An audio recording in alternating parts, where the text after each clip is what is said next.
भगवान बुद्ध से तो आप अच्छी तरह से परिचित होंगे। आज मैं उनका और एक गरीब आदमी का किस्सा सुनाने जा रहा हूँ, जिससे आपको एक बहुत बड़ी सीख मिलेगी। एक बार गौतम बुद्ध एक गांव में किसी धर्म सभा को संबोधित कर रहे थे। उसी गांव में एक बहुत गरीब आदमी भी रहता था और वह सभा में आने जाने वाले लोगों के चेहरे देखता था और सोचता था कि जब ये लोग जाते हैं तो इतने दुखी रहते हैं, लेकिन जब ये वापस आते हैं तो इनके चेहरे पर मुस्कुराहट होती है। वह गरीब आदमी वहीं सड़क के किनारे रहता था और उस गरीब ने सोचा कि भगवान बुद्ध सबकी मुसीबतों का हल निकाल देते हैं, तो क्यों ना मैं भी अपनी बात उनके सामने रखूं। यह सोचकर गरीब व्यक्ति भी निकल दिया और वहां जाकर उसने देखा कि सभी लोग लाइन में खड़े हैं और एक एक करके अपनी समस्या बता रहे हैं। भगवान बुद्ध उनकी समस्या का समाधान हंसते हंसते कर रहे हैं। अब उस गरीब व्यक्ति की बारी आई और उसने महात्मा बुद्ध से कहा, भगवान, इस गांव में लगभग सभी खुश हैं, सबके पास पर्याप्त धन है, सुख है, फिर मैं ही क्यों गरीब हूं? आखिर मेरे पास ही कुछ भी क्यों नहीं है? इस पर भगवान बुद्ध ने मुस्कुराते हुए कहा, तुम गरीब इसलिए हो क्योंकि तुम किसी को कुछ देते नहीं हो।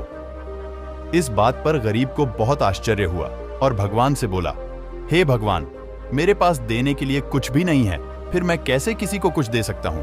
मेरा तो खुद का गुजारा ही नहीं होता, फिर मैं किसी को भला क्या दे सकता हूं?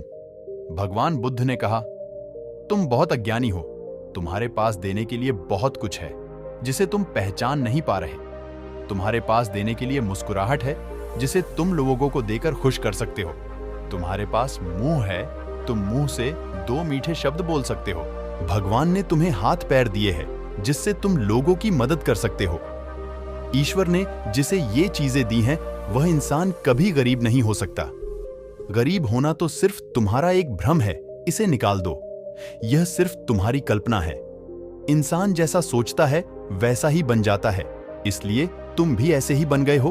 भगवान गौतम बुद्ध की बातें सुनकर गरीब व्यक्ति बहुत प्रसन्न हुआ और मुस्कुराता हुआ चला गया। इस कहानी से आपको भी शिक्षा मिलती है कि इंसान का दुखी होना, गरीब होना एक भ्रम होता है, ना कि वास्तविकता।